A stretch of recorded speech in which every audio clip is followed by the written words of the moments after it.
Magandang araw mga kaibigan. Bigyan natin ng reaction, opinion itong post ng News 5. Title, Hindi Namin Naabutan. Isiniwalat ni Department of Interior and Local Government Secretary June B. Rimulya na muntik na umanong makorner ng mga otoridad ang negosyanteng si Atong Ang ngayong Huwebes, April 9 kahapon. Nag-operations kami. Kasama ba siya? I don't think so. Kasi kung DILG secretary ka, ikaw mismo ang sumama, that's too much. Siguro, mga tauhan nila. Kami kanina, kasi may eyeball sighting sa kanya. Pero, we were a day too late. Hindi namin naabutan. Isang araw. Ano ba yan? Ayon sa kalihim sa programang Historicon, naharap si Ang sa reklamong may kaugnayan sa mga nawawalang sabongero. Okay. Binasa ko mga comments dito, ano. General Bantag nag-react, tumatawa. Ipagmalaki mo, sasabihin mo pa na hindi nyo naabutan, muntik na, isang araw na late. Huwag mo na. It's a failure of operation. Bakit mo? Mabuti pa tumahimik na lang. And better luck next time, hindi yung sasabihin pa. Talagang ito na siguro ang trademark ng magkapatid na Rimulya. Mahilig sila talaga sa media blitz. Oh, maalala ko tuloy si Ombudsman Rimulya, yung sabi niya, scope. Last year, October ba yun or November, sabi niya, may warrant of arrest na si Bato. Oh, ilang buwan na, October, November, December, January, February, March, magpipitong buwan na, nasaan na yung warrant of arrest? Wala pa naman. Eh bakit mo sasabihin na may warrant of arrest? Eh kung gusto mong mahuli, dapat tumahimik ka. Pag mong sabihin na meron na, para ma-surprise mo yung gusto mong huliin. Nakakatawa itong magkapatid na ito. Oh. Muntik nang nahuli.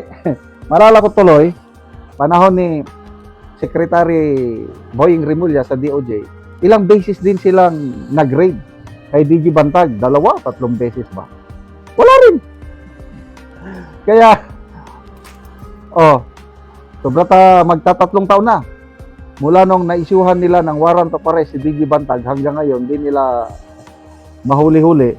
Sinabi na, when was that, last year? Nasa Kalinga. Prinoprotektahan siya ng Kalinga tribe. Nagreklamo ang Kalinga tribe. Wala sa amin dito. Kasi hindi namin katribo si Bantag. Iba ang tribo niya. Kulang sa kaalaman itong si Secretary Rimulya tungkol sa tribo sa Cordillera. Kung hindi ako nagkakamali, as a whole, tawag sila na Cordillerans or Igorot tribe. But within the Igorot tribe, mayroong 8 na tribo, and within that 8 tribes, may mga sub-tribes. Ang daming... So, ang pagkakalam ko, ang tribo ni DG Bantag is Ifugao and Benguet. Ano bang, Ibaloy? Basta, meron pa nga siyang Ilocano blood eh. Dahil ang nanay niya, Ilocana. Ang tatay niya, ang taga Ifugao. Kaya mix. Si DG Bantag pwede rin siyang magtago sa mga kailokanuhan. Dahil maraming nagmamahal kay DG Bantag. Kaya reklamo. Pati ang PNP Provincial Director ng Kalinga.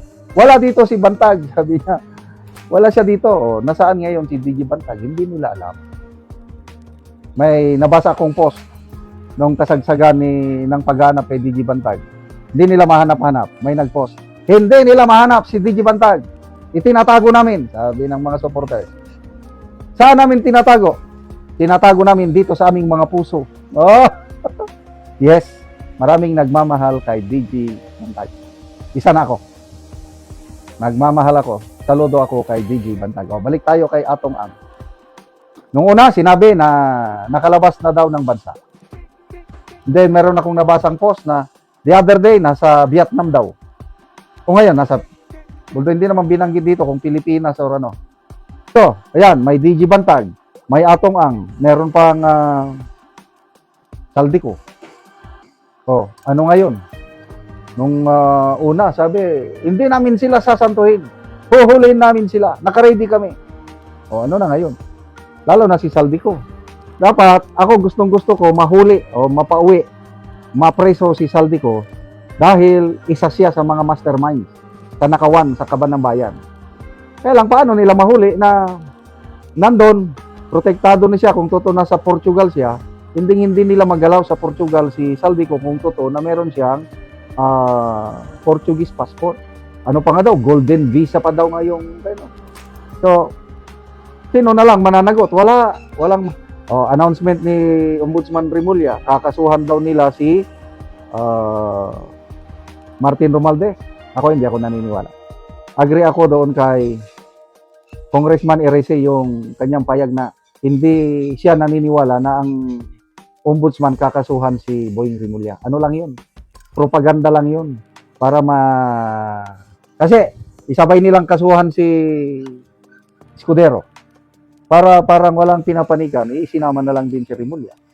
Pwedeng sampahan nila ng kaso, depende na sa ebidensya. Kung mahinang ebidensya, di ibabasura din. Kaya good luck po, Secretary Remulla. Sana magtagumpay kayo sa paghuli ng mga wanted. Atong ang Saldico, Digibantag at iba pa.